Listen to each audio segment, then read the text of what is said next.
Takayasu uh, is relatively straightforward in the sense that the absent pulse of one of the limbs, particularly radial, or hypertension or stroke in the young, gives away the diagnosis.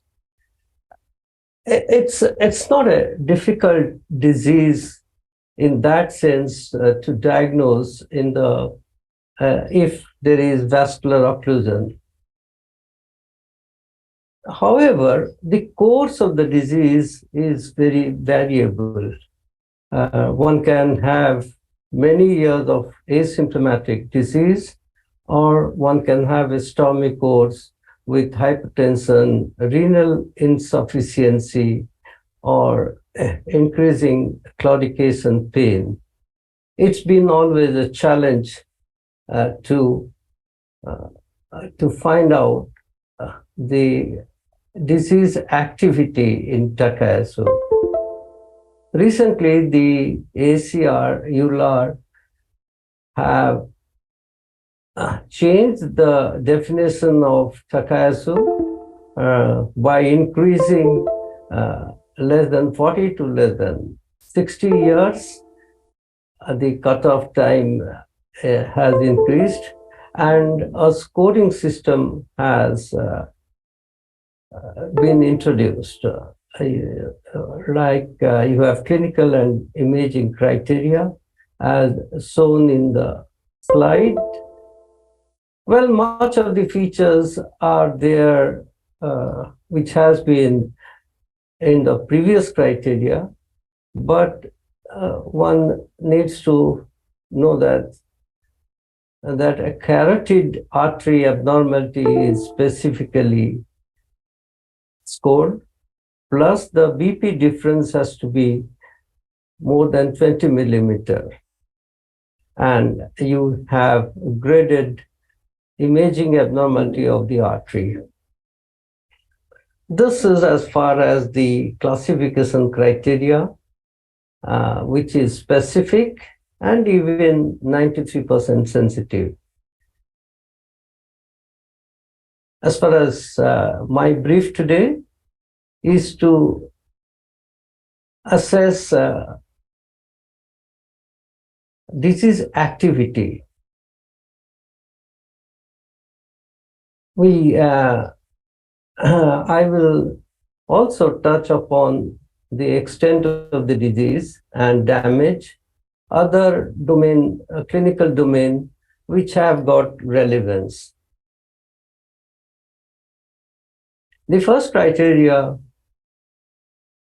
of disease activity was proposed by NIH way back in 1994, which had systemic features such as fever, musculoskeletal, aches and pain, elevated ESR, and features of vascular ischemia or inflammation such as claudication, diminished pulse, bruit, vascular pain, that is carotidemia, asymmetric BP, and atypical angiographic features. This was has been used in several studies, and the problem, and it defines active disease as new onset, partial remission is clear-cut, decrease in inflammation, and of course remission. If you think of a Takayasu, not many patients would have features of fever and musculoskeletal symptoms, and elevated ESR could be there, but some of these features of vascular ischemia, they could also suggest damage rather than activity. This is also referred to as Kerr criteria. It was based on a small cohort of patients, 60 patients seen over 20 years. 15 were lost to follow-up. It's a non-weighted, and it does not correlate well with drug trial and acute phase response and PET. And definition of partial remission is not objective. Therefore, there was an unmet need of devising a comprehensive clinical criteria for disease activity. Uh, the Indian Rheumatology Association IRFAS group, under the mentorship of late Professor Paul Bacon, we set aside to derive comprehensive activity form as is shown here. It had all the features that generally seen in a patient with Takayasu, and more importantly, the cardiovascular system, the features such as Bruy, pulse inequality, new pulse loss, claudication, carotidynia, they were vetted. For example, if one has a carotid Bruy, he will be scored 3. Bruy will get 2, and involvement of one of the carotid will get 1. This was also integrated with lab values of markers of inflammation such as ESR or CRP, and also it was graded from 1 to 3, which is there in this form on your screen. And this was validated in 177 patients from CMC Vellore. Devashish was the chairman of that department. And we categorized patients into 3 diseases: active, grumbling, and inactive, grumbling or persistent disease activity. This system of scoring was essentially derived from a well-known Birmingham vasculitis activity score, which was designed for small vessel vasculitis. And these were the patient cohort. Having these 177 patients had different manifestations like this. And what important was, there was a good inter-rater correlation among members of the Indian IRAVAS group. Both it was exercised in paper and live cases. And of these 177 patients, a substantial proportion of them had second and third visit. And as you can see in this slide, these ITAS and ITAS-A, it correlated with the level of disease activity in serial visit. The ITAS-A has a higher value and than ITAS without either ESR or CRP. And the bottom panel, if the patient did have a relapse of the disease, the score also climbed up. So it is a comprehensive, it is weighted, it has now wide application in drug trials, and whenever a new angiographic score is proposed, it is validated against this index. The limitations, of course, it does not include radiological abnormality, and it has a ceiling effect on follow-up. Ceiling effect means any features that was mentioned in that chart, which was there only present in the last 3 months, it is to be included. Now, for example, if there is a pulse loss, if it has been scored in the first visit, it can be taken as a measure of activity. However, on subsequent visit, since it has been recorded in the past, it is not taken as a sign of activity. However, what we have seen that if you have 2 or 3 visits over a year, and the subsequent visits following the initial visit, they reflect well of the disease activity. There is a new proposed criteria which takes some of the features of ITAS and the NIH score. It includes CSR. It includes a new onset worsening of systemic features and plus angiographic abnormalities. But it is give a good weightage to carotidynia, and a score of 5 is taken as active disease and less than 5 inactive disease. When it was compared with NIH and ITAS 2010, ITAS CSR, ITAS CRP, with the physician global assessment as the gold standard, it had a good sensitivity as compared to ITAS CSR and ITAS CRP. But the specificity for ITAS CRP was equal to the new score. Now, the challenges or the interpretation is really difficult, because physician global assessment is a tricky thing. What the physician would consider an active disease. If there is features of systemic inflammatory features, systemic features such as fever, myalgia, it becomes easy. But usually we find that these features are there only in a minority of patients, and that too in the early phase of the disease.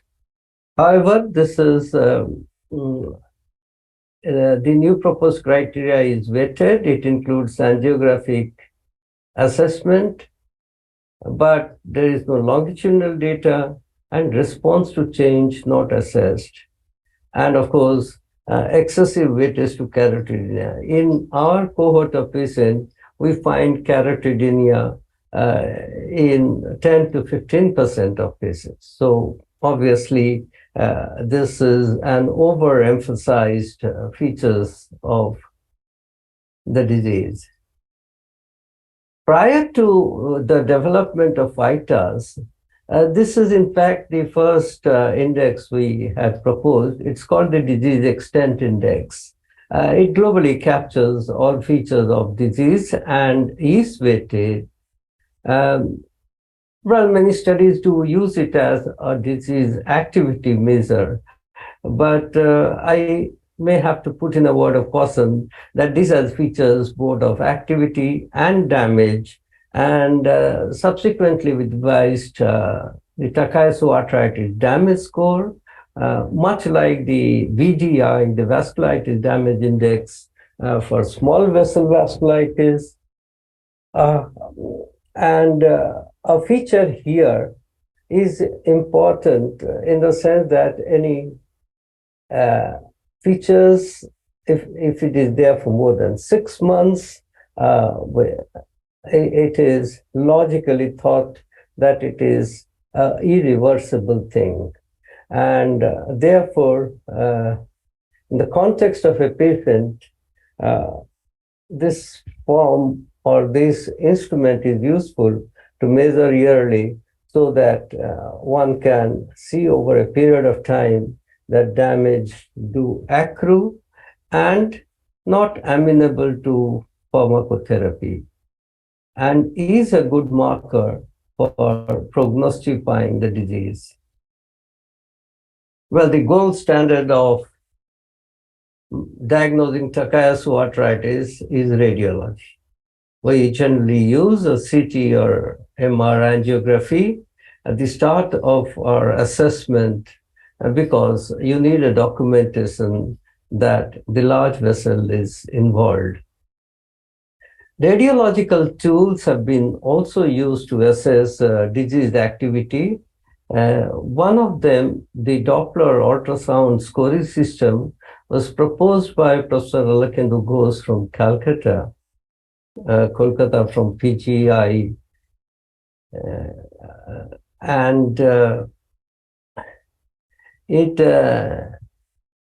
involved the measurement of the dimension of intima medial thickness, stenosis, aneurysm, and also the dynamic of blood flow, such as peak systolic velocity, pulsatility index, and the spectral waveform pattern.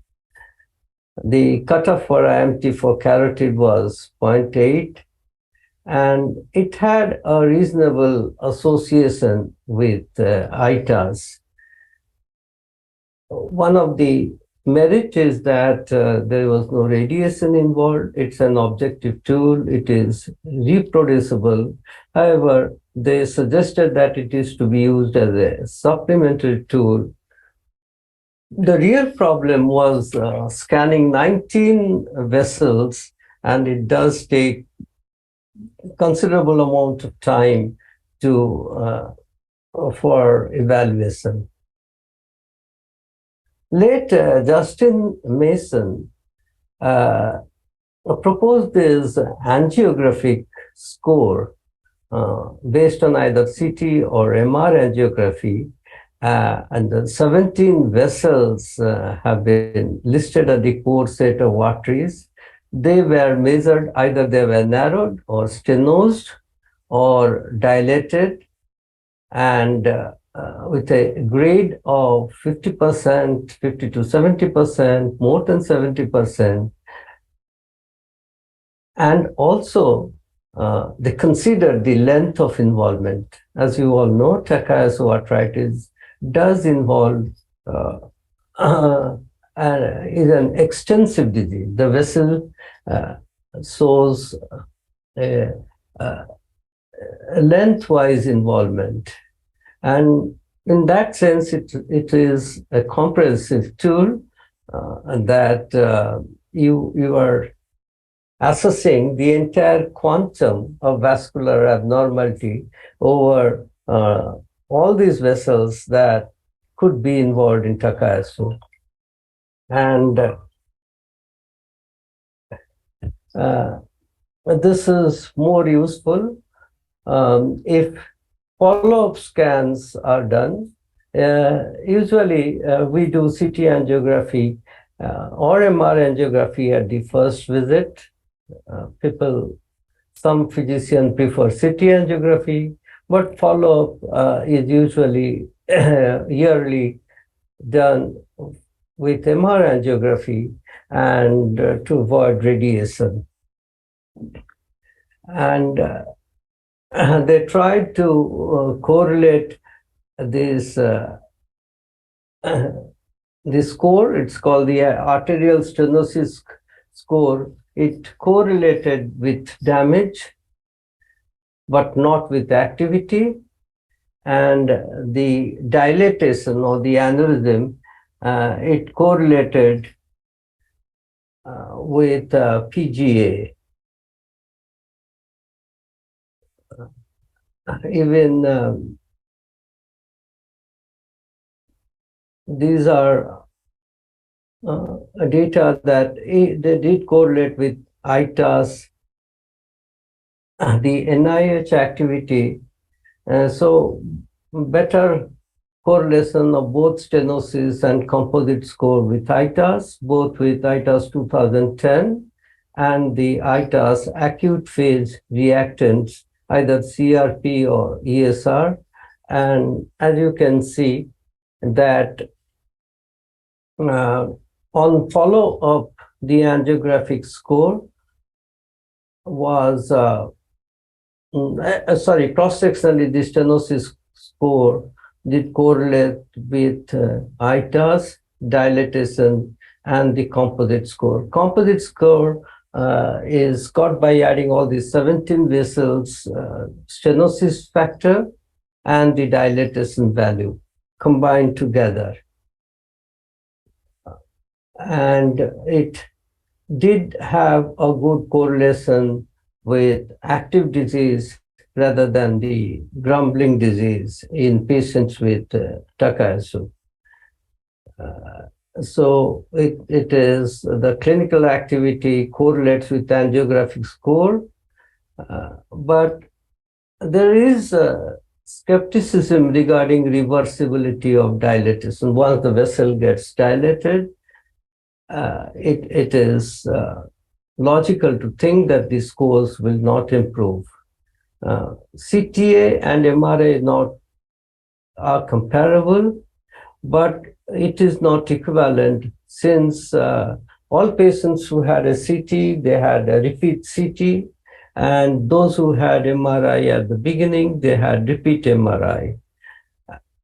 But it was a good attempt in the sense that we saw that the angiographic involvement correlated with ITAS. And ITAS did not have any radiological.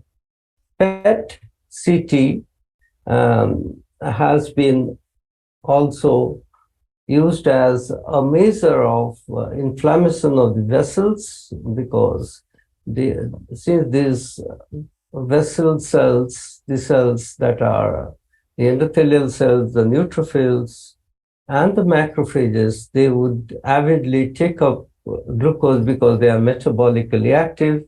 It's probably this tool was used to monitor patients with malignancy, but in large vessel vasculitis, it is increasingly being used as a measure of this group from NIH. They have again tried to devise a score called PET-VAS based on involvement of these arteries, ascending aorta, aortic arch, descending thoracic aorta, abdominal aorta, right carotid, left carotid, innominate, and each score, it's graded from 1 to 3. 3 is when the uptake is more than. The problem with this, or they revealed that even in patients with clinical remission, PET score could be high, suggesting that these could be the features of subsequent relapse. So a PET-VAS score of more than 20 was sign of active disease. So the performance of PET-VAS has been compared with ITAS, Pentaxin 3, CRP, and ESR. In fact, it does perform better than CRP, ESR, or even ITAS. So a longitudinal PET-VAS score, of course, doesn't give, but in patients who are in stable disease, one can see a downward trend of PET-VAS. So the PET-CT is useful in pre-obstructive phase in diagnosing Takayasu. Justin Mason group from the Imperial College London have shown this. When PET-CT is used for patients who have fever, one can pick up early Takayasu. At first visit, it is definitely useful as a disease activity measure, but follow-up scans are less useful because even remodeling tissues can take up disease. So I would quickly go through one slide on biomarkers to show that pentaxin have been studied by many groups and may be slightly better than CRP. And of the patient-reported outcome measure, SF36 performance are poor in patients with TAC, and therefore the challenges are measuring disease activity is a challenge because usually damaged features are superimposed on a patient, and ITAS 2010 and A are widely used. We need to improve upon ITAS by combining with a good radiological features of activity. And right now, I don't know which should be the best radiological tool for activity, though MRI PET has a promise. Thank you.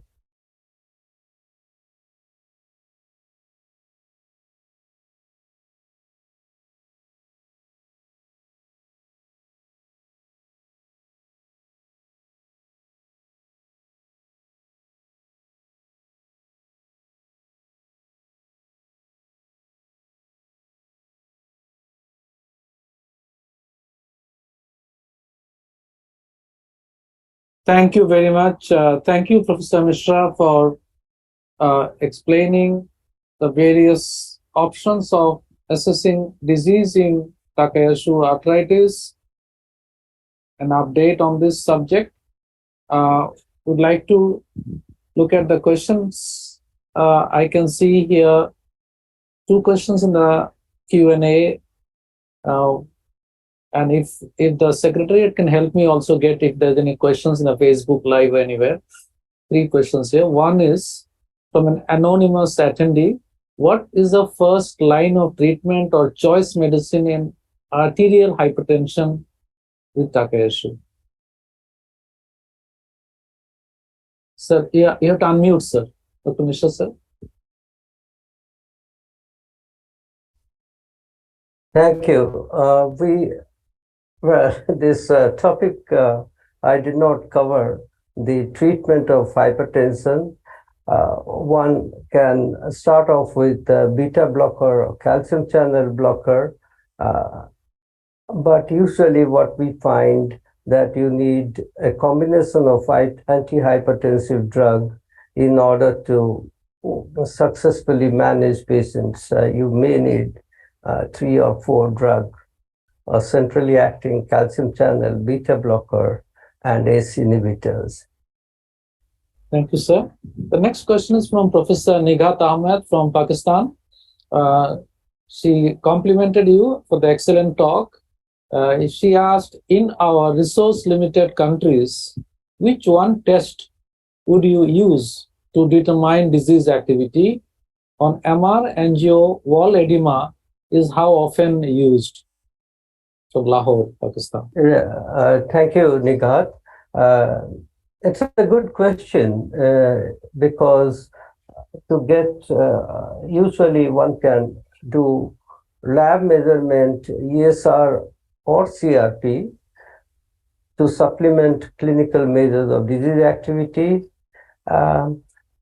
We would not do routinely MR angio to measure wall edema.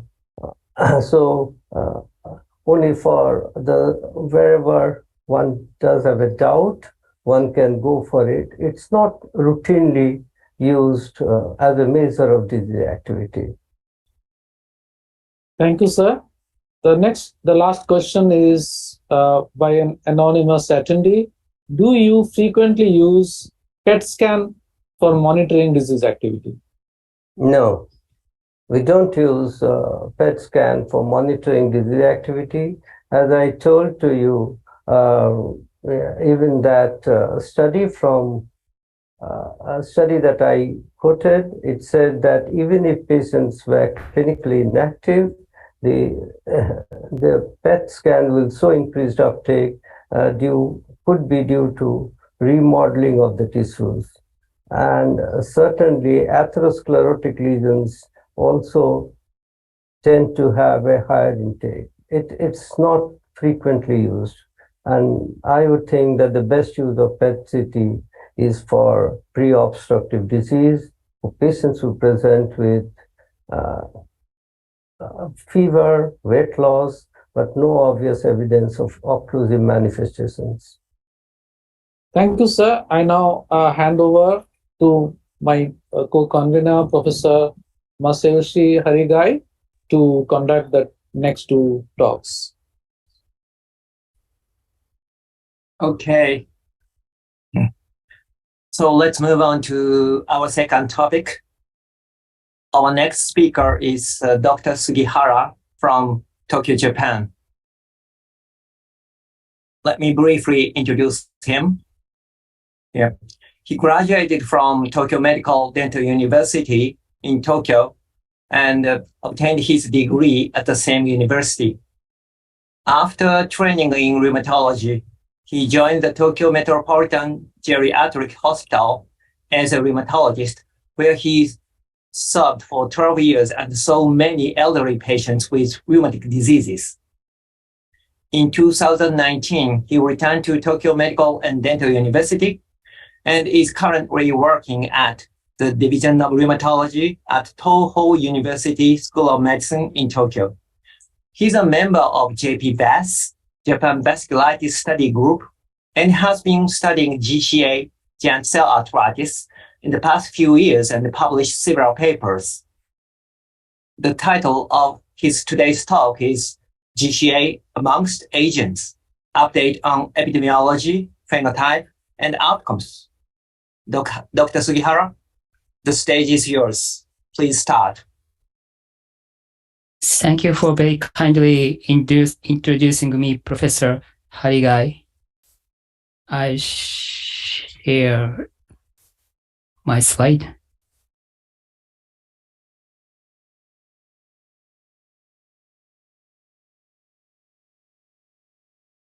Sorry.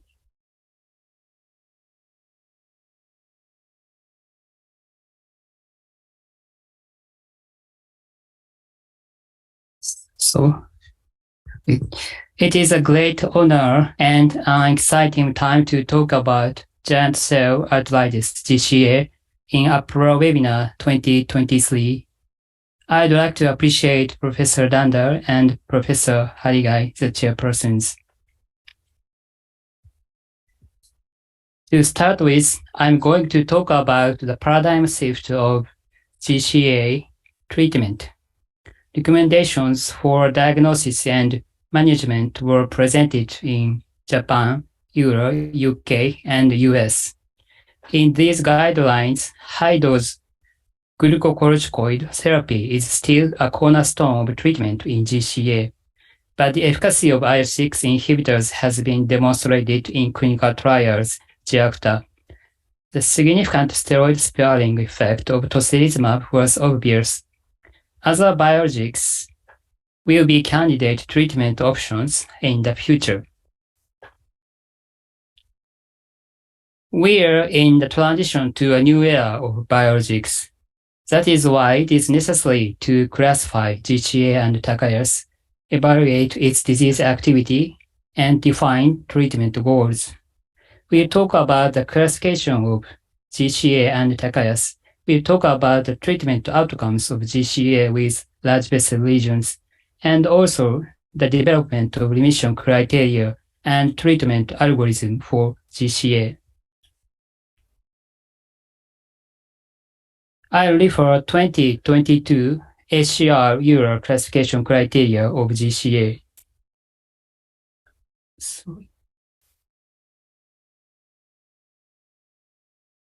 These are for the classification of GCA and other forms of large and medium vessel vasculitis, but not for the diagnosis of GCA.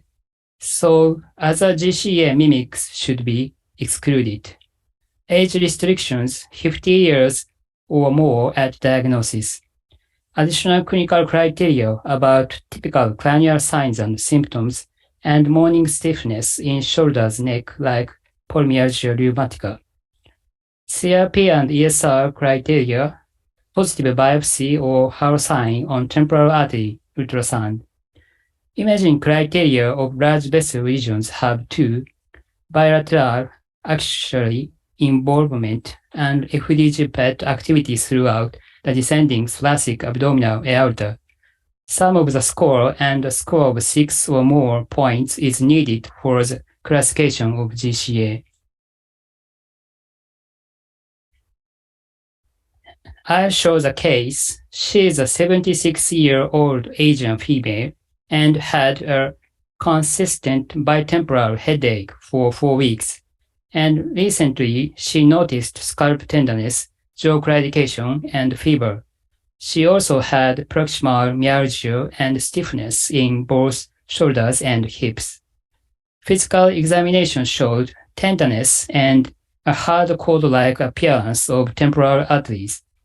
The temporal artery biopsy was positive. She did not have any clinical signs of large vessel lesions, but imaging findings demonstrated descending thoracic abdominal aorta involvement. The score in the 2022 ACLAR classification criteria of GCA was 20. This is a fairly typical GCA with large vessel involvement. With typical GCA, there is no difficulty in classifying Takayas and GCA. What makes classification difficult is the presence of elderly onset Takayas arthritis. The previous Japanese registry showed elderly onset Takayas was not rare. On the other hand, the latest epidemiological study showed an increase in the number of GCA patients. Let's look at the patterns of arterial lesions of Takayas and GCA. The International Vasculitis Cohort Study Group published the data. It was shown that GCA was more likely to have these patterns: widespread lesions from the subclavian artery to the thoracic abdominal aorta, were both subclavian axillary artery lesions without aortic lesions. In contrast, carotid renal, celiac, or mesenteric artery, these patterns are more frequent in Takayas patients.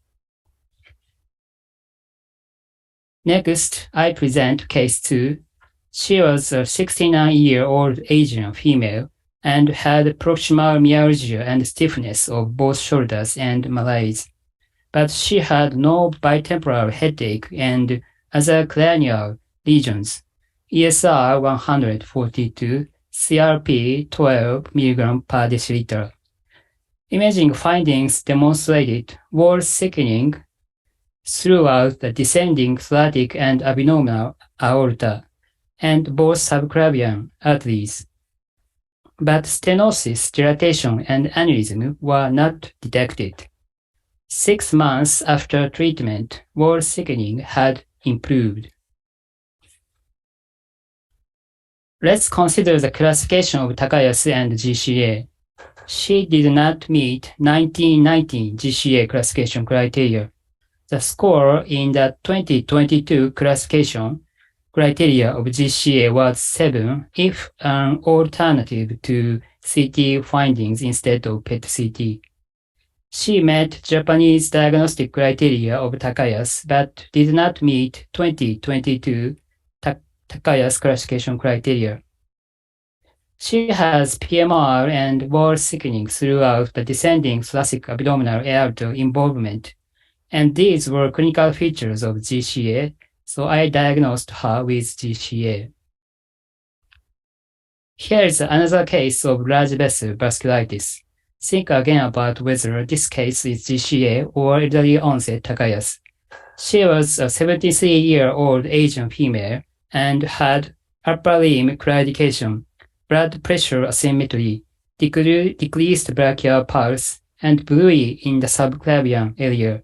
CRP 0.44, ESR 59. She had no cranial lesions or musculoskeletal symptoms. Imaging findings demonstrated wall thickening of both subclavian arteries and stenosis of axillary arteries.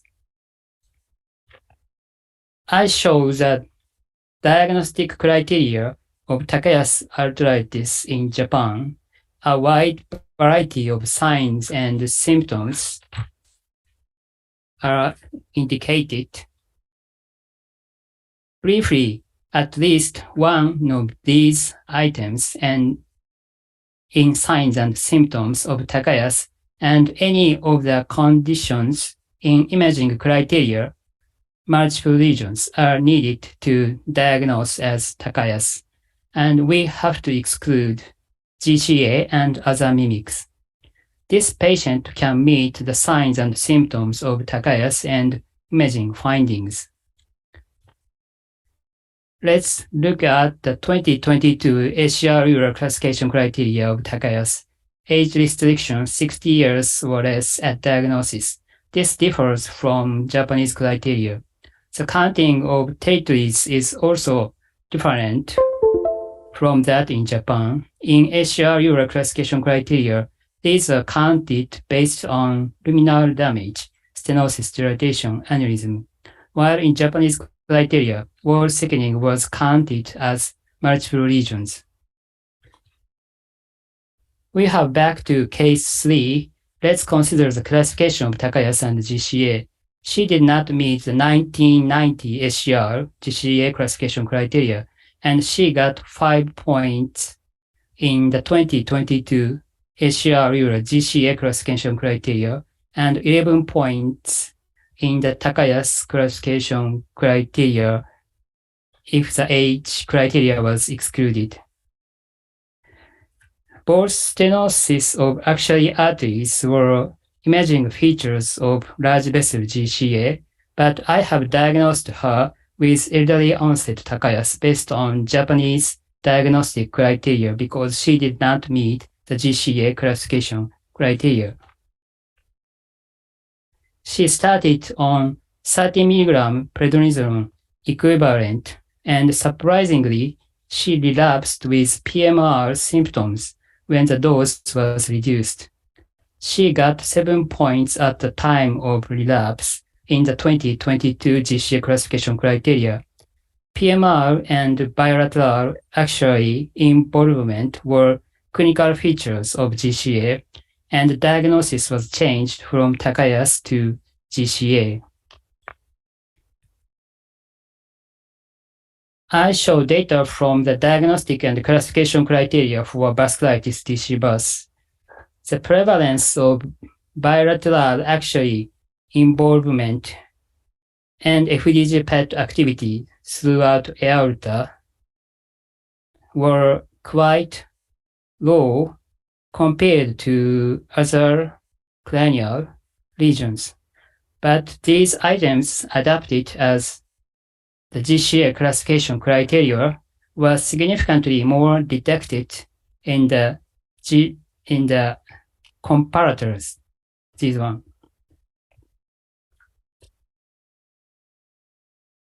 Sensitivity and specificity are good, but sensitivity was reduced to 55.7% in large vessel GCA without temporary artery lesions. This is I introduced JP bus cohort. I want to enter JP bus cohort. The JP bus performed a nationwide multi-center retrospective cohort study of patients with GCA and Takayas. From 2027 to 2040. The sensitivity and specificity of the 2022 ACR GCA classification criteria in a cohort was evaluated. These are several different assessments used in the 2022 ACR classification criteria for GCA and the JP bus cohort. We did not have data of tongue claudication and Halcyon. Since PET is available in Japan only for evaluating disease activity in confirmed cases with GCA or Takayas, other imaging studies are used to assess large vessel lesions. The proportions of cranial lesions, PMR, and myalgia radial arthritis were green part were significantly higher in GCA than in Takayas. Imaging findings found about half of GCA had any large vessel involvement. The prevalence of bilateral axially artery involvement and lesions of descending thoracic abdominal aorta was 7.2% and 23.7% respectively in patients with GCA, and these were not significantly different from Takayas. Other lesions were more frequently reported in Takayas than in GCA, and compared to other lesions, a relative high frequency was observed in these two red items.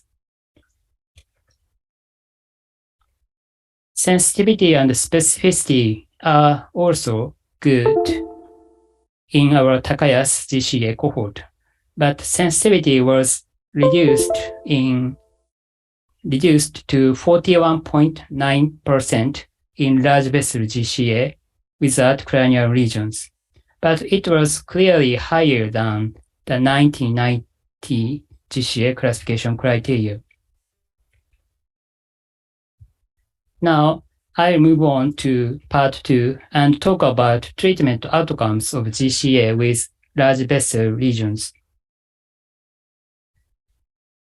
In the JP-BUS cohort, we decided on the simple definition of remission and damage. Remission was defined as an absence of the clinical signs and symptoms of active disease in these findings. We also decided the simple definition of disease activity and damage. If signs and symptoms of large vessel vasculitis persisted without worsening for 6 months or longer prior to the evaluation, these findings were defined as damage at week 24, not considered as active disease. The concept is similar to Takaya's damage score as already presented as Professor Misra. This slide shows our evaluation of disease activity at week 24 based on the definition of disease activity and damage. 97 achieved remission at week 24, but 20 of the 97 had damage at week 24. The visual manifestation was reported as damage in 12 patients. Clinical signs and symptoms of the neck in 1, clinical signs and symptoms of the upper limb in 7. 13 was not able to achieve remission because of the progression of large vessel lesions or persistent elevation of CRP. We looked at the clinical signs and symptoms of the relapse of 28 GCA patients. 5 had cranial signs and symptoms, 5 PMR, and 4 constitutional symptoms. Surprisingly, about half of the relapsing patients had persistent elevation of CRP without clinical signs and symptoms. In those patients, you can see imaging progression in 4 patients, but most cases of relapse were subclinical. I provide data about the GIACTA trial in this slide. The definition of clinical remission was almost the same as that of our JP-BUS cohort, but in GIACTA, relapse criteria did not include CRP elevation without clinical symptoms. That is completely different from our cohort. You can see the data of clinical signs and symptoms at the relapse of 59 patients receiving glucocorticoid plus placebo, or 36 patients receiving glucocorticoid plus tocilizumab. Multiple symptoms of cranial large vessel areas and PMR were most frequently reported. Interestingly, Only CRP elevation without clinical symptoms was common in patients receiving glucocorticoid plus placebo. The proportion was 56%, but these were determined not to be relapses in the JACTA trial. Large vessel lesions were observed in about half of the GCA patients in the JP+ cohort, and the Kaplan-Meier curves for two groups were clearly separated when the outcome was non-achievement of remission within 24 weeks or relapse. Multivariable analysis showed that patients with large vessel lesions were almost 3 times more likely to have poor treatment outcomes at week 52. It is important to note that different definition of remission and relapse may lead to different results. In the JACTA trial, a female was the only prognostic factor of relapse of patients receiving glucocorticoid plus placebo, and large vessel lesions was not significant.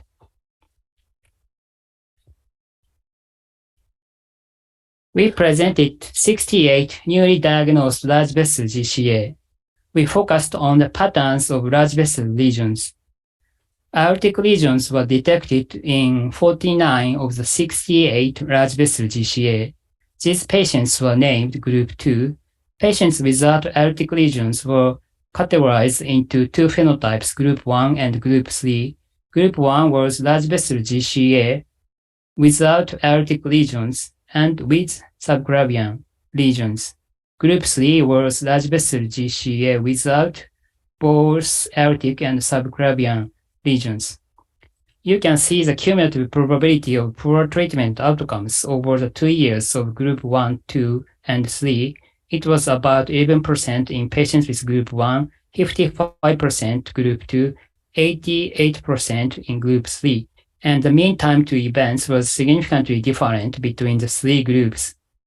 These suggest that the patterns of large vessel lesions was associated with poor treatment outcomes, and it may help us to decide on treatment strategies for large vessel GCA. I'll move on to the final part and talk about the development of remission criteria and treatment algorithm of GCA. We decided on the conceptual definition of remission of large vessel vasculitis at first. Our important point of sustained remission was to prevent the progression of large vessel vasculitis and to minimize drug-induced adverse events. So remission criteria are composed of two domains: one, disease activity domain; two, treatment comorbidity domain. We also adopted the simple definition of active disease and damage as already presented. Recently, we developed a draft core set of remission criteria of GCA. Consensus building was made by using the Delphi exercise.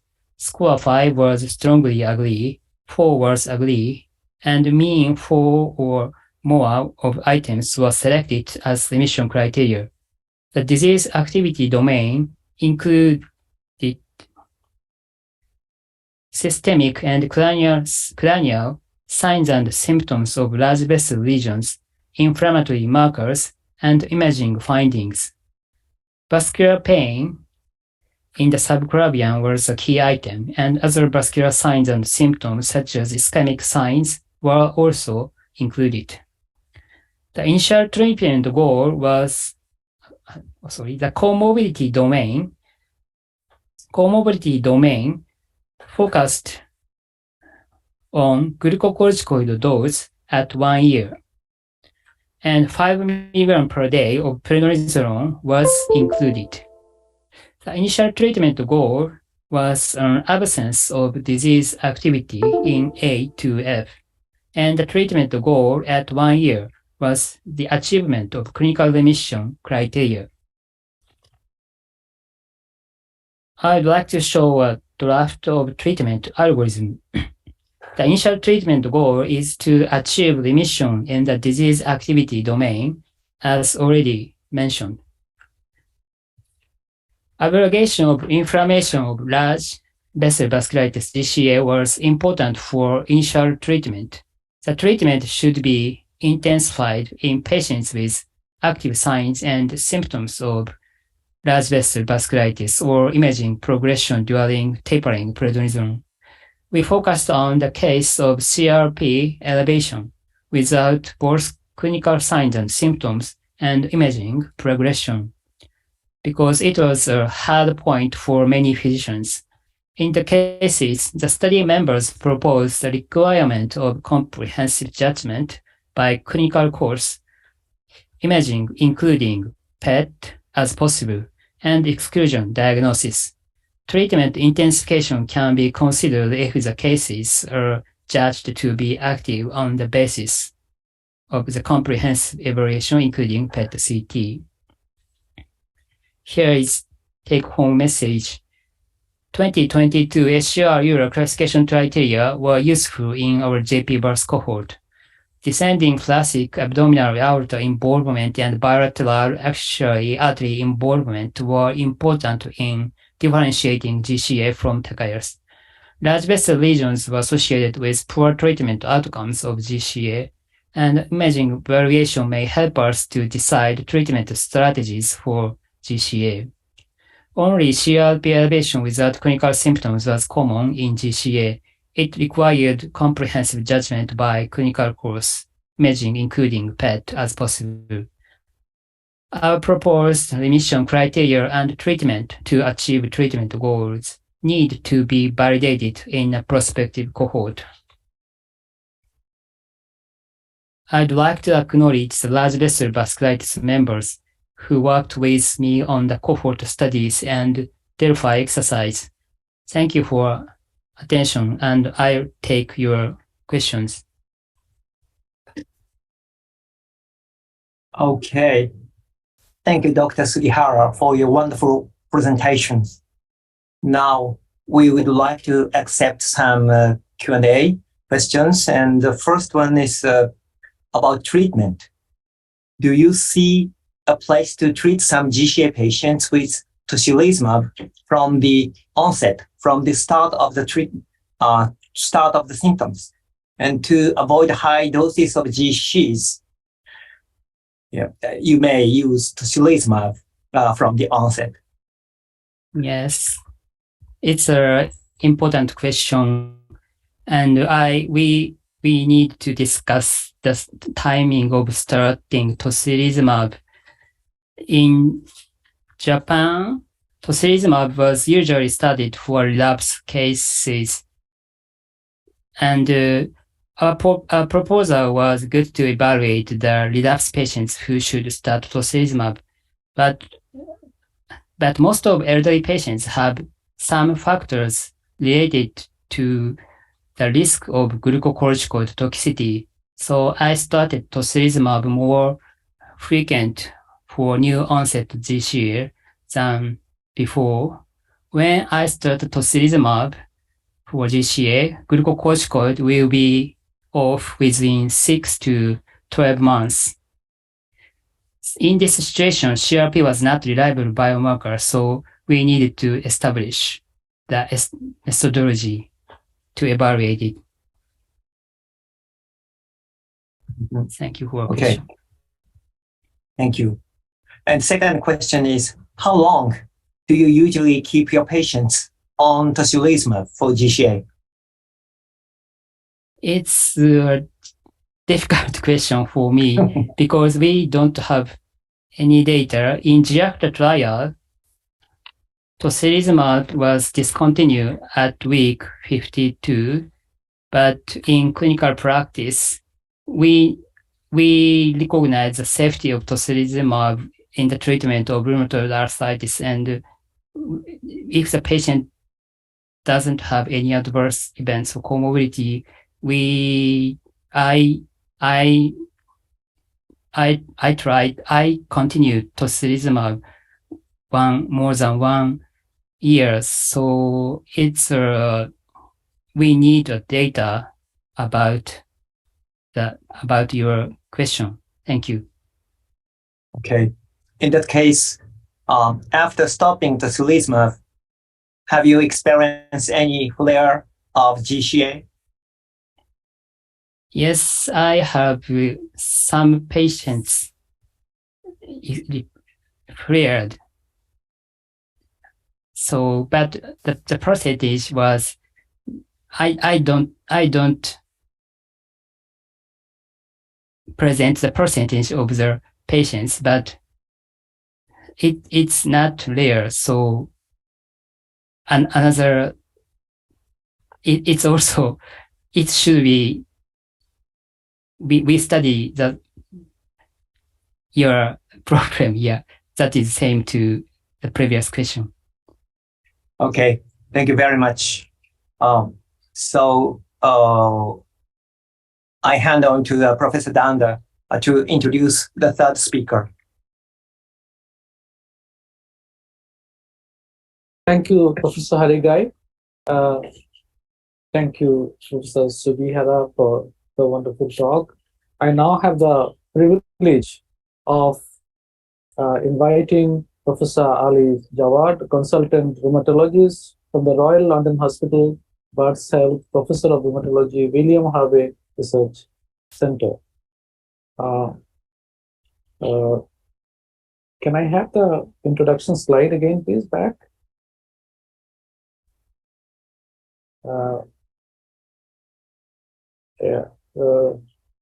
So Professor Ali Jawad is a consultant rheumatologist at the Royal London Hospital and a professor of rheumatology at the Queen Mary Hospital of University of London.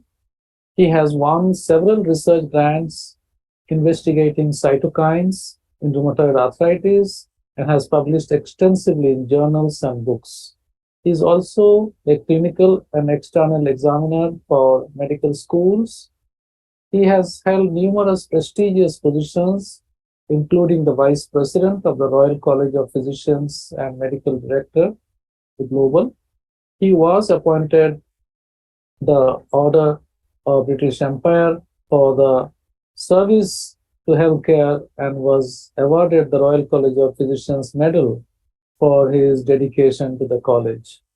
I have seen personally,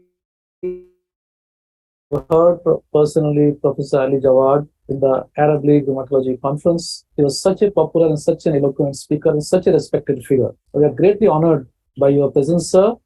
I'm just waiting for, we are all waiting eagerly to listen to you on an update on diagnosis and treatment of Behçet syndrome. Over to you, Professor Ali Jawad. Thank you very much, Professor Danda. And it is really a great privilege to be invited to speak on this meeting and to share the platform with Professor Sugihara and Professor Sinha. Thank you very much indeed. Well, I'm going to talk about Behçet's disease, and you could say, am I qualified to talk about Behçet's?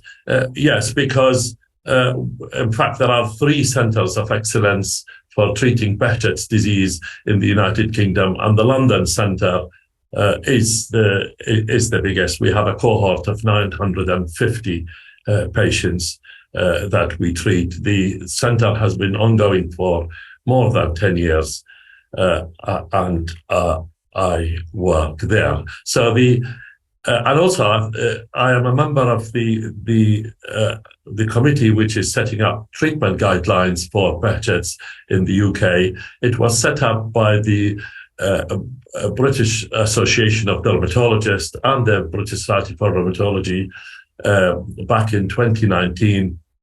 And we have, in fact, looked extensively at really every paper that's been published on Behçet's, and we've been delayed by COVID, but we are hoping that the guidelines will be published before the end of the year.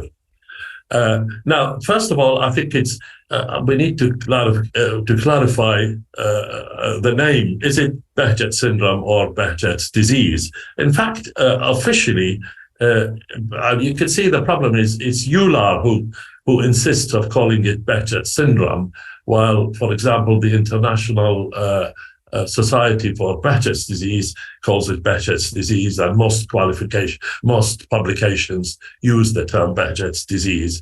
And in fact, officially, it is Behçet's disease. Back in 1947, it was introduced as morbus Behçet's, and the current WHO ICD 11th standard, in fact, calls it Behçet's disease, and there is the entries. In fact, the only other term used is amantiades, also because it was also described by Amantiades, a Greek physician before Halusi Behçet. There you are. So I think it is Behçet's disease rather than syndrome. Now, diagnosis could be very challenging, and one of the problems is because this is why there are so many sets of diagnostic criteria for Behçet's. I found at least 18. In fact, one of them by my two predecessors, the late Michael Mason and Dr. Colin Barnes, 1971, from the London Hospital. But the ones that are most commonly used is the ISG criteria, and more recently, the ICBD criteria.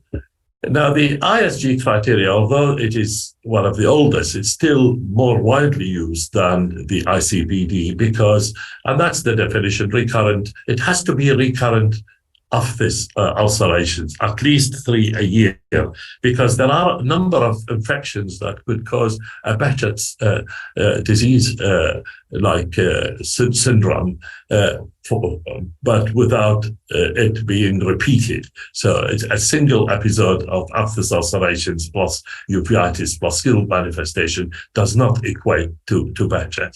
But the criteria is, there are at least 5 skin manifestations, but obviously uveitis is mentioned and vasculitis is mentioned.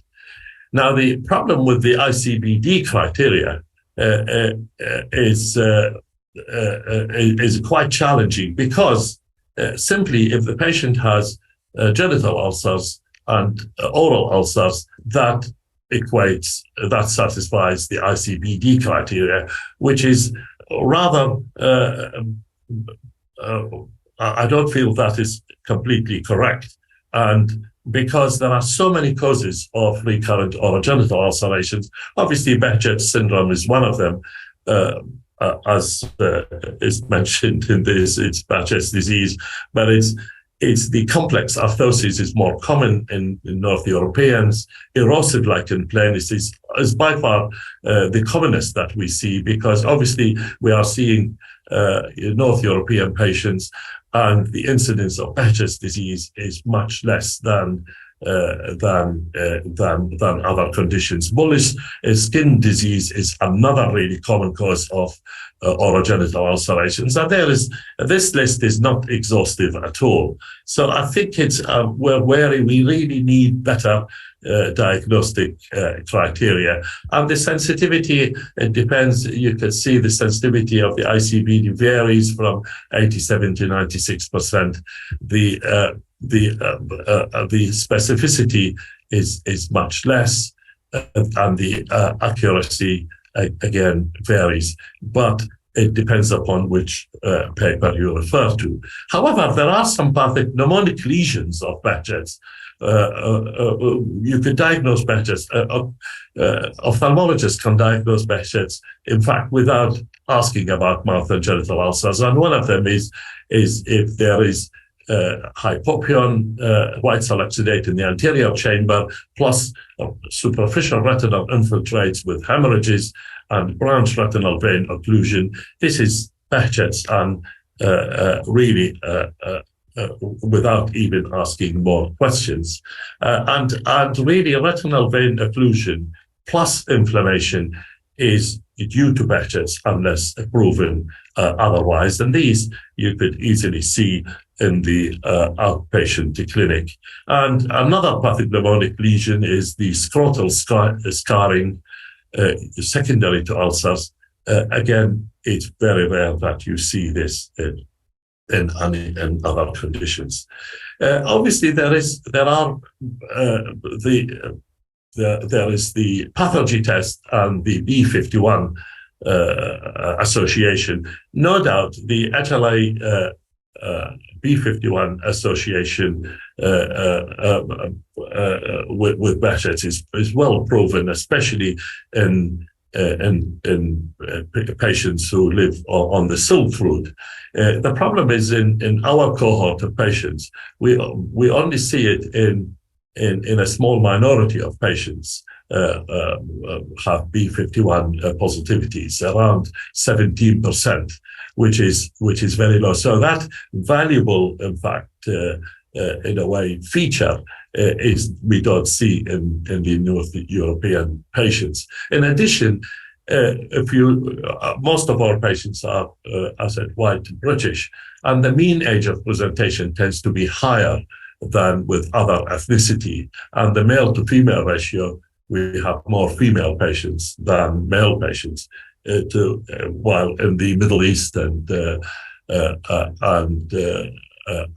Far East and in Japan and Korea, the ratio is the reverse. So that adds to the problem. Are we seeing the same disease, especially the mucocutaneous variety? And this is why I think looking at the different clinical phenotypes is important. I mean, there is very little argument about a diagnosis of ocular or ophthalmic Behçet's or vascular Behçet's. I said the mucocutaneous, when there is enough cutaneous features, that makes it easier. Neuro Behçet is rare, but again, it's not difficult to diagnose. This entity, the acne, I think we don't see much of it, acne plus arthritis plus amphysopathy. The gastrointestinal Behçet we rarely see, but it's more common in Korea and Japan. And we know the clustering of diseases in various parts of the world. We see very little pathology reaction and less severe eye disease. Although because of the many ethnic minorities affected, in fact, the eye disease we see is rather severe, and you can see there the difference. This is in Japan, vascular lesions are less common than gastrointestinal lesions, while, for example, in Turkey there is more vascular lesions and less gastrointestinal lesions. Now, it's always, when you read many articles or reviews, they start by saying Behçet disease is a chronic vasculitic condition. The reality is, it is not always a vasculitis. It's chronic and recurrent disease, but it's not always a vasculitis. The typical lesion, skin lesion of vasculitis is necrotizing leukocytoclastic obliterative perivasculitis with venous thrombosis, with a lot of lymphocyte infiltrations of capillaries and so on. But sometimes you just see neutrophilic and mononuclear infiltrates without any evidence of vasculitis. The pseudofolliculitis is another one. Another lesions, the pyoderma gangrenosum, again, there is very little vasculitis. And obviously, all the eye lesions, especially the panuveitis and so on, there is inflammation, but not always vasculitis. Obviously, the presence of branch occlusion, that is a form of vasculitis, but it's not always. That is not always the case. And we know, for example, in the joints, the fluid is mainly, we see a neutrophilic synovitis rather than a lymphocytic synovitis. And if we look at the consensus classification of neuro Behçet's, the CNS, they divided the lesions into parenchymal and non-parenchymal. The non-parenchymal are mainly vascular in variety. And this is from one of our patients who had presented with parenchymal Behçet's. He had meningoencephalitis. You can see the lesion here in the pons, and this is a biopsy. You can see the blood vessel is clearly not inflamed. There is a lot of gliosis, which is really fibrosis in the brain. There is a lot of lymphocyte infiltration. So this is parenchymal Behçet's, and you can see the lesion clearly in the parietal area. While this is a patient with vascular Behçet's, and when you see a patient, generally patients with neuro Behçet's or vascular Behçet's, they tend to be around 10 years older than the standard patients with Behçet's that we see. This is a patient who had, you can see the lacunar infarct, and in fact, these patients, it would be advisable to do either a PET scan or an MR or CT angiography, because quite often they will develop or they may have involvement of other blood vessels. He had IV inferior vena cava obstruction, in fact, this patient. So now, generally, the vasculitis of Behçet's has been described as variable vessel vasculitis because any blood vessel could be involved. It's usually the veins, arteries are only involved in about 4%. But you can see, for example, this is one of our patients. He had a phlebitis of the great saphenous vein. They were really quite, he is in fact, he was a visitor from India. And this is another patient who had vena cava obstruction. And this is a young lady, 28-year-old, who had pulmonary vasculitis. And generally, we find that patients with vascular Behçet's, they have systemic manifestations, very similar to Takayasu, and they tend to have fever. In fact, this patient presented with PUO, and I saw him on the ward and asked him and made the diagnosis. They could lose weight. They have other constitutional symptoms, fatigue, tiredness. They are anemic. And they are the group of Behçet's patients who have a raised acute phase response. Generally, the average patients with Behçet's, with mucocutaneous Behçet's, they don't really have a raised CRP. So the diagnosis of Behçet's remains a challenge, because we don't have diagnostic biomarkers. This is what we need. Now, when it comes to treatment, as I mentioned, we looked at really so many, almost every publication in Behçet's, and we're a group of 27 people, and we've been really sitting through the literature. But the main thing when you set up a Behçet's service is to have really a multidisciplinary team. And we run 2 days a week, a Behçet's service. We have a neurologist, rheumatologist, immunologist, oral physicians. We have 2 oral physicians, a psychologist, and we do have access to dermatology and vascular surgery as well. So it's very important that the patient is seen and assessed in a way within this multidisciplinary setup. So this, what I'm going to talk about, I can't tell you all what we have agreed in the committee. So this is what I'm going to say is based upon what the 3 Behçet's centers of excellence have agreed how to treat their patients, plus the EULAR update. And generally, we're going to try and use the terms offer or do not offer if it's a strong recommendation. If it's a weak recommendation, we're going to use the term consider, for example. So, and there are so many treatments tried in Behçet's, and the reality is the evidence is not terribly convincing and strong. Currently, we're doing a trial of secukinumab, which is an IL-17 inhibitor in mucocutaneous Behçet's.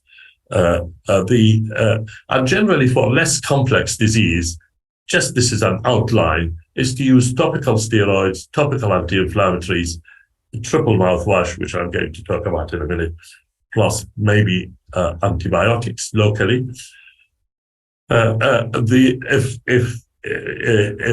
If you don't get an optimal response, then you escalate using azathioprine or 6-MP. 6-MP is the metabolite of azathioprine.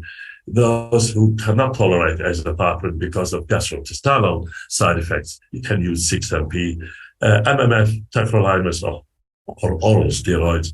And again, if there's no adequate response, you escalate to anti-TNF plus an immunosuppressive. Now, the triple mouthwash that we use for patients with mouth ulcers is made up of 0.5 milligram of soluble betamethasone, 100 milligram of soluble doxycycline, plus 1 ml of nystatin, 100,000 units. You put it in half a glass of water and you rinse for at least 2 minutes before spitting it out, and the patient must not eat or drink for 30 minutes afterwards. You could repeat that up to 4 times a day, but once the condition is under control, it could be used just before bedtime. If for children and those are worried about doxycycline staining, we generally say just use the betamethasone, and if it's too expensive, use soluble prednisolone as well. Now, colchicine is very useful, but you have to build it up. It's best to start with 1 pill and then raising to 2. And we never use more than 4 tablets a day or 2 milligrams because diarrhea will be a side effect. And it's very effective in causing, in fact, preventing the recurrence. So use the triple mouthwash and then the colchicine to prevent recurrence. It's more effective in women than in men generally, and more effective for genital ulcers than mouth ulcers. Azathioprine is added if inadequate control. Now, again, you could escalate to MMF, and if not, you have to consider anti-TNF therapy. Primolast, although very effective in certainly for arthrosis, but we generally hardly use it. Now, and with regards to the anogenital ulcerations, you could try topical potent corticosteroids with nystatin and neomycin, provided the child the patient is 12 or older. As an oral colchicine is very helpful, especially in prevention. Topical pimecrolimus is also useful. For the skin lesions, most of them will, in fact, respond to colchicine or low-dose prednisolone. Certainly, I tend to use doxycycline. We're still looking at the evidence, and especially in acneiform lesions.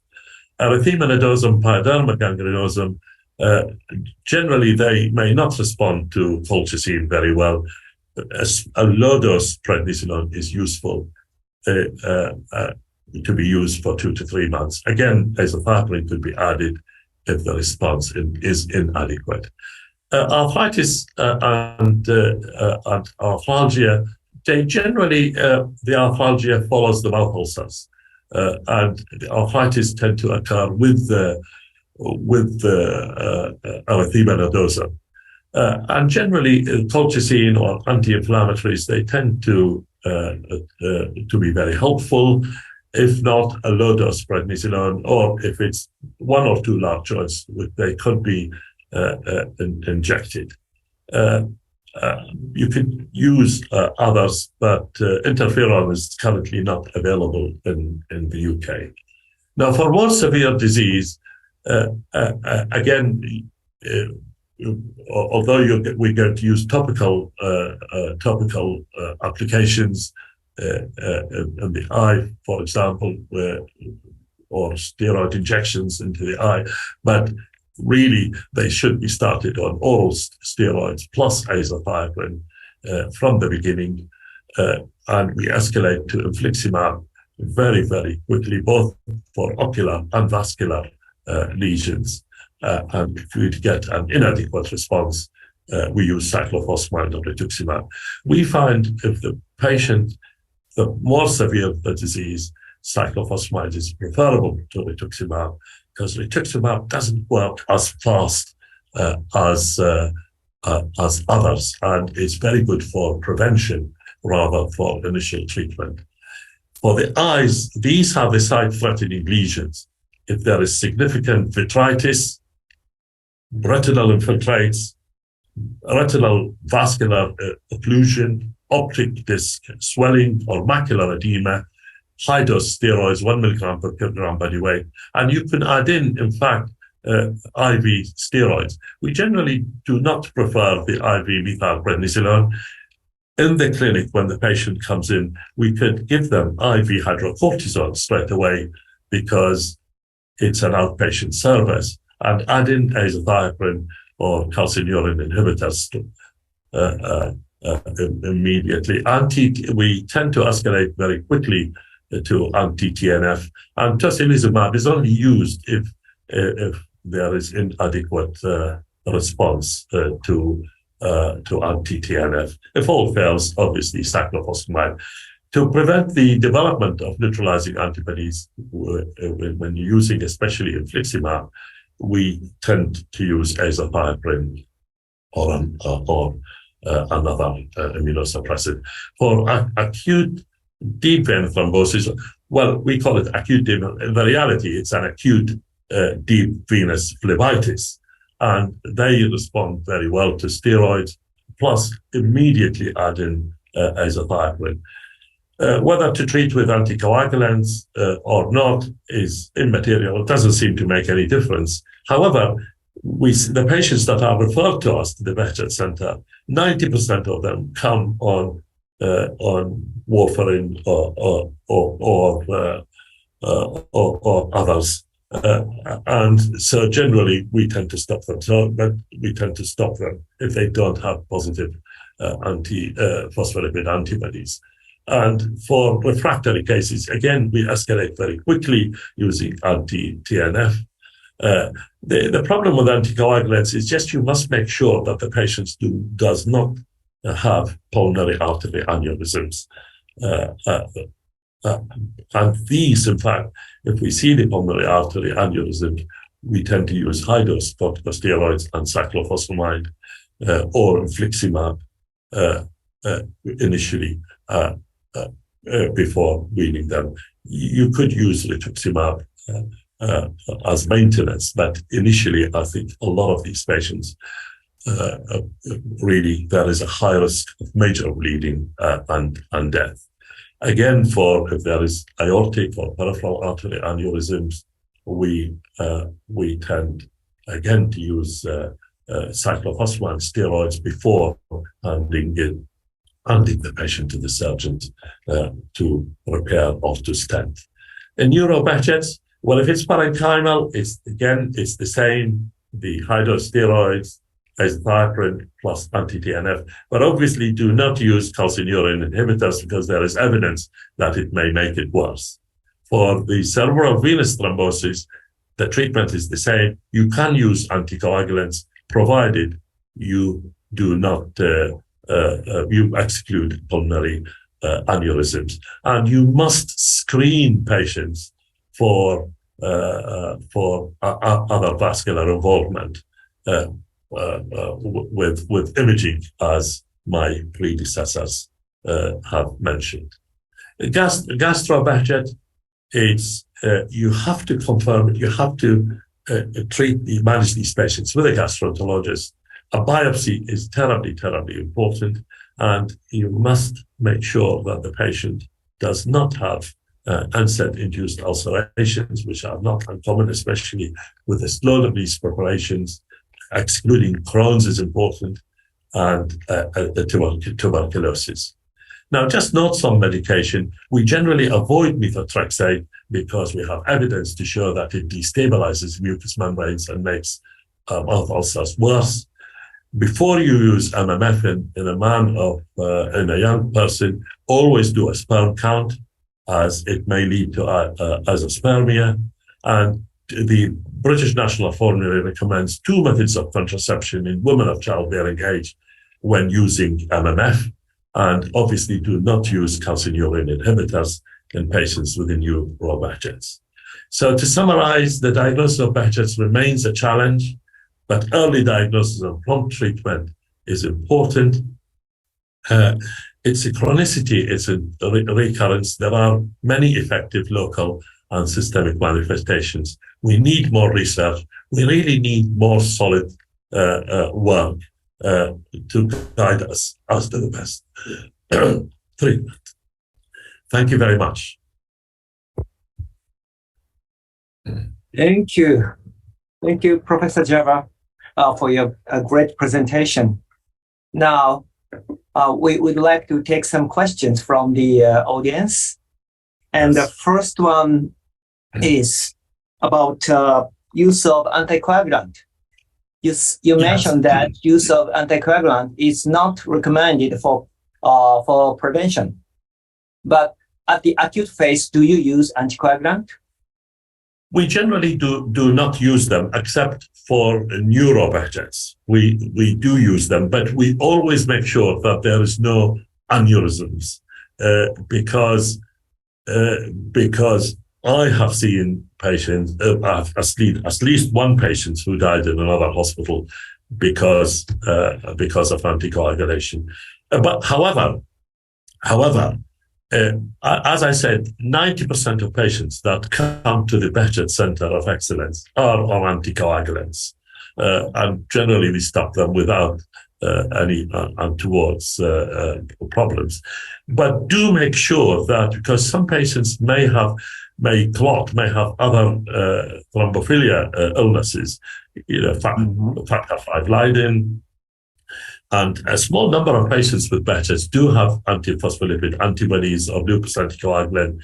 So generally, obviously you have to stop the anticoagulant, screen them because and then decide. Okay.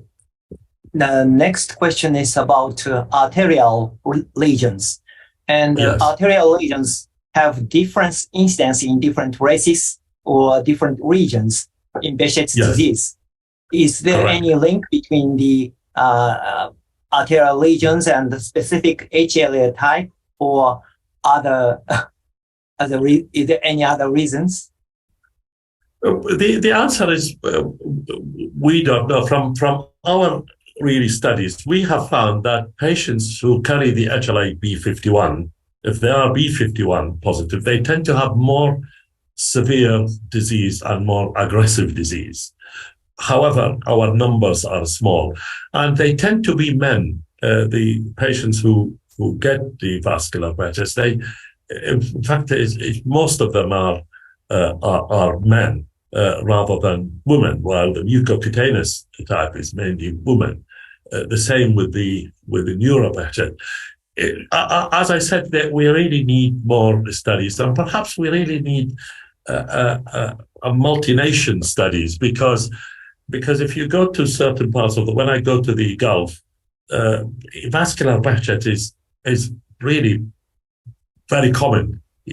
Patients, if you get when I used to go to Syria, Lebanon, it's a lot of ophthalmic Behçets, ocular disease. There is quite a variation.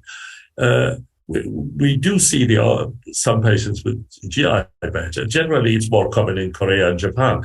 But the one I was referred to me from north of England, she was B51 positive. She has mild mouth and genital ulcers, and she did not respond to treatment. She had to have surgery, and the biopsies were very distinctive. It was mainly neutrophilic, in a way, colitis, rather than granulomatous of that of Crohn's. So I think it's probably the subtypes of the clinical phenotypes are important, because possibly we are dealing with different types of the of a broad spectrum disease. Okay, thank you. And final question is about apremilast. And Yes. you didn't talk about the drug so much today, but what are the effectiveness in clinical practice of apremilast for Behçet's disease? Well, it's mainly effective for really the orogenital ulcerations. It's no doubt it's very effective, but it doesn't seem to help other features of Behçet's. And this is why we're not using much of it. We find using adalimumab and infliximab is much more helpful and useful. In fact, the response is really quite dramatic in most patients. So we don't use much apremilast because we haven't found it that's useful in clinical practice. Although there is a good paper in the New England Journal of Medicine which showed it was. Thank you. Professor Danda, do you want to say something? Yeah, I thank you for such a lovely talk. I just wanted to know, why do you not recommend calcineurin inhibitors? Is there a risk of TTP or something? Or what exactly makes it worse? It's mainly in really neurobehçet is not recommended. It is because there is evidence that from various publications that it makes it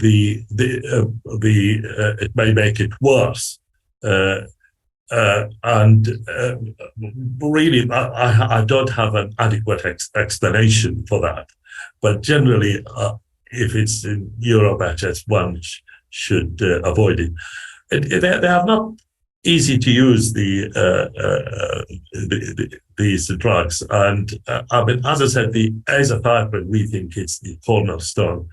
If not, use MMF. But then MMF, these are young patients. You have to have a sperm count before you use them. The recommendation, the BNF for MMF, it has to be, you have to have 2 methods of contraception in women before it can be used. And these are important features. So the methotrexate is another one which we don't really recommend unless the patients have very severe arthritis, because it does make the mouth ulcers worse, although some may disagree with us. Professor Harigai, there seem to be, since we have some time, some more questions have come for Professor Ali, as well as there are some questions which came later for Professor Mishra and Professor Sugihara. If you would you like to complete that? Do we take some? Yes, we have okay. the time. Yeah. Okay. It's in the question answer box. Yeah. Okay, what do we have? Yeah. Maybe this one. So, Professor Ali, if Yes. if a patient failed to respond to TNF, Yes. in the case of Behçet's, what do you recommend to treat or for treatment in such case? Tocilizumab. Tocilizumab. Yes, tocilizumab. And in fact, it does work in some patients if they are resistant. Yes. In that case, 162 milligrams every week or every 2 weeks? It is. We initially give it IV. IV. I see. Yes, and then once the patient is stable, we give it subcutaneously weekly. Okay, thank you very much. That's all the question for Professor Ali Jaffer. And yeah, I noticed some questions for the previous speakers, but they have gone from my list. Okay. Okay. So, yeah. Can Thank we you. try and answer them? Thank you very much, Professor Javad. Yeah. So I would like to close today's webinar. And for closing, I'd like to say some remarks. Today, we have learned very recent advancement and wisdom in the field of vasculitis from the three distinguished speakers. We covered three major vasculitis diseases, including Takayasu arthritis from Professor Misra, giant cell arthritis from Dr. Sugihara, and Behçet's disease from Professor Java. The precise evaluation of disease activity, as well as selection of proper treatment and follow-up, are mandatory to improve the outcome of our patients with vasculitis. In this aspect, we do believe today's lecture will be of great help to our colleagues who joined this webinar. Finally, I'd like to thank all the three speakers and the attendees, and would like to close this webinar. Thank you for your participation. Have a good night. Have a good day. Thank you. Thank you. Thank you. Bye-bye.